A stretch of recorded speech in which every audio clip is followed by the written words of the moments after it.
स्वागत है आप सभी का नालंदा यूनिवर्स 77 पर। दोस्तों, घटना चक्र का एक बहुत ही शानदार सीरीज स्टार्ट किया गया है। यह सीरीज यूपीपीसीएस आरओ एग्जाम के लिए है। यह सीरीज दोस्तों यूपीपीएससी के द्वारा जो भी एग्जाम कराए जाते हैं उन सभी एग्जामों के लिए है। खासतौर पर यह सीरीज यूपीपीसीएस और आरओ के लिए है। दोस्तों, यह वीडियो आप आरओ के लिए साथ ही साथ यूपीपीसीएस के लिए देख सकते हैं। ये बहुत ही शानदार सीरीज है। जय हिंद, जय भारत। आज का सवाल नंबर 1 है, प्राचीन भारत के इतिहास के बारे में हम लोग आज स्टार्ट करने वाले हैं। ध्यान देना हर एक सवाल को। सवाल नंबर 1 है, आप सभी के सामने दिख रहा होगा। इससे पूछा गया है कि रॉबर्ट ब्रूस फुट थे, तो ये कौन थे, इनके बारे में ये चीज़ पूछा गया है। अगर इस सवाल के उत्तर की बात करें दोस्तों, तो इस सवाल का उत्तर जो है इसमें 2 हो सकता है। 2 क्या हो सकता है?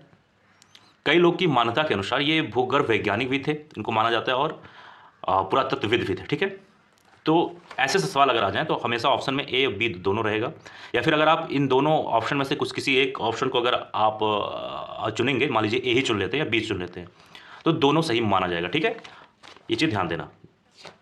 आगे बात करते हैं अगले सवाल पर। इस सवाल में ये पूछा गया है, थोड़ा इसको छोटा कर लेते हैं, 1 मिनट।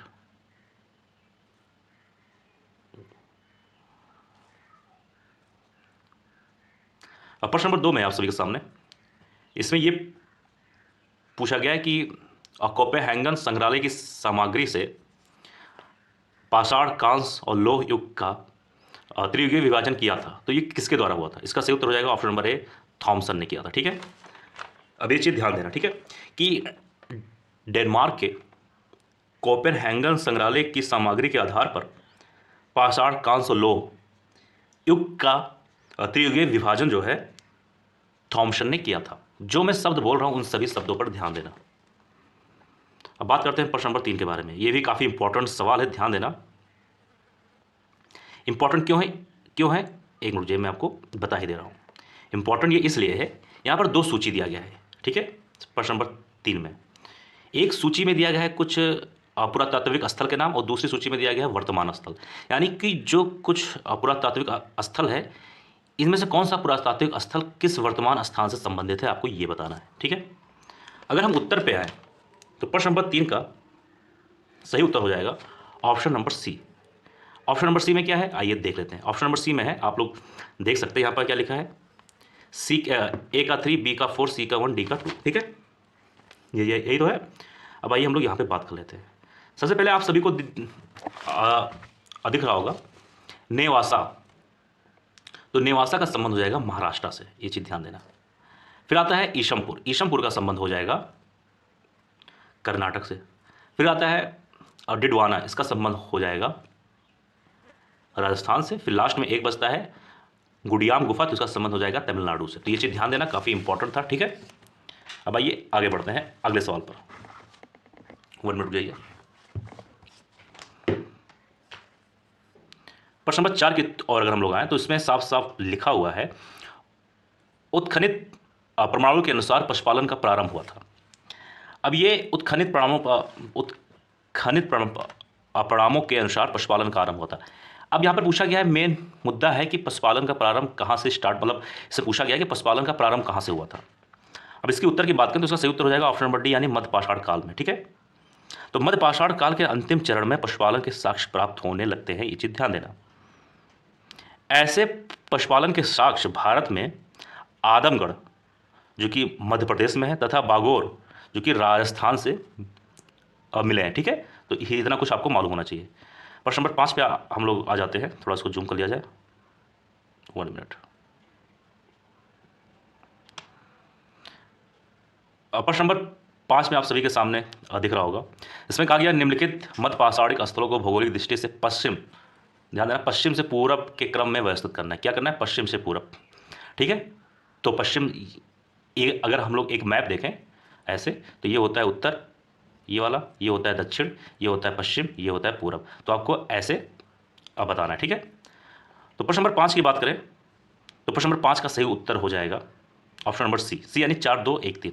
अब यहाँ पर आते हैं, सबसे पहला क्या होगा आइए जानते हैं। इन चारों अगर नाम की बात करें हम, तो सबसे पहले पश्चिम में वो आएगा, वो है मगधा, मगधा। ठीक है, सबसे पहला ये आएगा, क्या आएगा, मगधा आएगा, यहाँ पे मान लेते हैं। फिर आएगा लेखिया, फिर यहाँ आएगा लेखिया, ये वाला। ठीक, फिर आएगा पेशरा, ये वाला। फिर क्या आएगा, फिर आएगा बीरभानपुर, ये आएगा। ठीक है, यानी इस तरीके से अगर हम लोग जाएं तो सबसे पहले क्या आएगा, सबसे पहले आएगा अमदहा, फिर आएगा लेखिया, फिर आएगा पेसरा, फिर आएगा बीरभानपुर। ठीक है, क्या समझ गए। अब एक चीज़ और जान लेते हैं कि कौन सा स्थान कहाँ पे। भाई जाहिर सी बात है, कभी भी सवाल पूछा जा सकता है। तो अगर हम लोग मदहा की बात करें तो ये उत्तर प्रदेश का एक क्षेत्र है जिसे हम लोग कहते हैं प्रतापगढ़, वहाँ से संबंधित है। एक अब यहाँ पर आ जाइए लेखिया, तो इसका संबंध हो जाएगा उत्तर प्रदेश के मिर्ज़ापुर क्षेत्र से, यानी कि कालीन भैया, याद होगा आप लोग को। फिर एक है पेसरा, इसका संबंध हो जाएगा बिहार से। इसका संबंध कहाँ से हो जाएगा, बिहार से। फिर एक आता है बीरभानपुर, इसका संबंध हो जाएगा पश्चिम बंगाल से। ठीक है, प्रश्न नंबर 6 पे आ जाइए। 6 और 7 एक साथ आ जाते हैं, थोड़ा इसको जूम कर लिया जाए। प्रश्न नंबर 6 में है, 1 मिनट,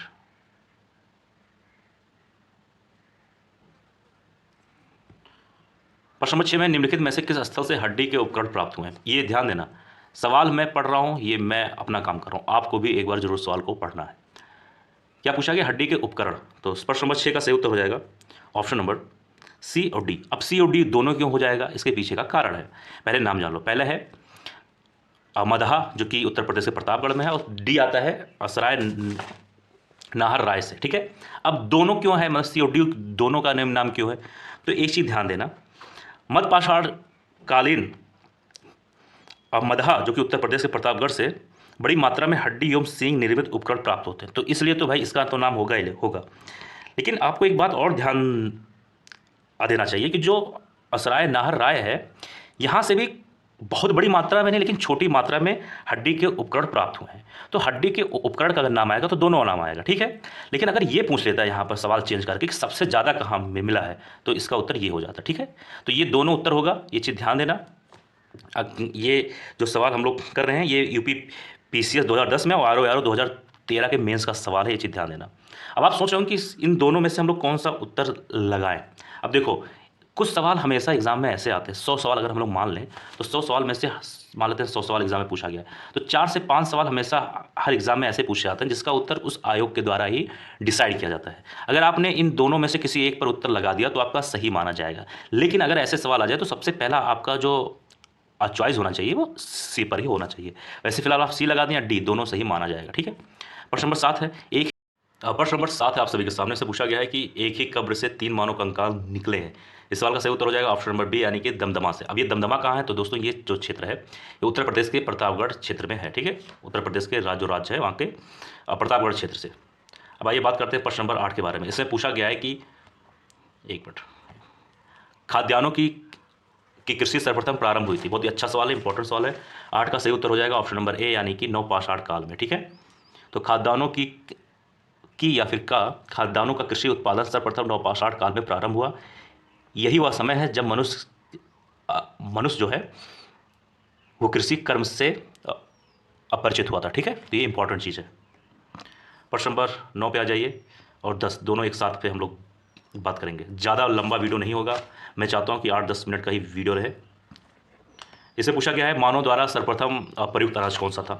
9 का सही उत्तर हो जाएगा ऑप्शन नंबर सी, यानी कि जौ। ठीक है, सबसे पहला क्या हो जाएगा, जौ हो जाएगा। ठीक है, अब ध्यान से सुनना मेरी हर एक बात को। वैश्विक दृष्टि से देखा जाए तो सर्वप्रथम जौ 8000 ईसा पूर्व के आसपास भूमध्य सागर एवं ईरान के मध्य स्थित पश्चिमी एशिया के क्षेत्र में मानव द्वारा उगाया गया। बाद में लगभग इन्हीं क्षेत्रों में 800 ईसा पूर्व के आसपास गेहूं भी उगाया जाने लगा। तो सबसे पहला जौ माना जाता है, अगर फिर उसके बाद पूछ लिया जाए तो गेहूं। लेकिन अगर मान लीजिए जौ गेहूं एक साथ आ गया तो सबसे पहले आपको उत्तर क्या लगाना है, जौ। अगर मान लीजिए जौ यहाँ पर ऑप्शन नहीं है, सिर्फ गेहूं है, चावल है, बाजरा, तो फिर उस समय आपको गेहूं पर उत्तर मतलब क्या कह सकते हो कि टिक लगाना है, उत्तर देना है।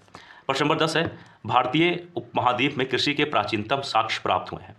10 का सही उत्तर हो जाएगा ऑप्शन नंबर बी, यानी कि लहुराव देव से। क्या हो जाएगा, लहुराव, माफ करिए सॉरी, लहुरा देव से। क्या हो जाएगा, लहुरा देव से। ठीक है, अब ये लहुरा देव का संबंध कहाँ से है, कौन से क्षेत्र से, कौन से जगह से, तो थोड़ा बहुत ये भी आपको मालूम होना चाहिए। अब ध्यान सुनना, नवीनतम खोजों के आधार पर भारतीय उपमहाद्वीप में प्राचीनतम कृषि शास्त्र वाला स्थल उत्तर प्रदेश के संत कबीर नगर जिले में स्थित लहुरा देव है। ठीक है, ये चीज़ ध्यान देना। दोस्तों यह था आज का वीडियो। मुझे उम्मीद है वीडियो पसंद आया होगा। किसी सवाल में कोई डाउट हो, कोई भी डाउट जरूर कमेंट बॉक्स में लिख देना, पूछ लेना। इसका पीडीएफ चाहिए तो कमेंट बॉक्स में लिख देना। और मैं बता दे रहा हूँ, आरओ यूपीपीसीएस और यूपीपीएससी के द्वारा जितने भी एग्जाम कराए जाएंगे उन सभी के लिए इंपॉर्टेंट है। जय हिंद, जय भारत।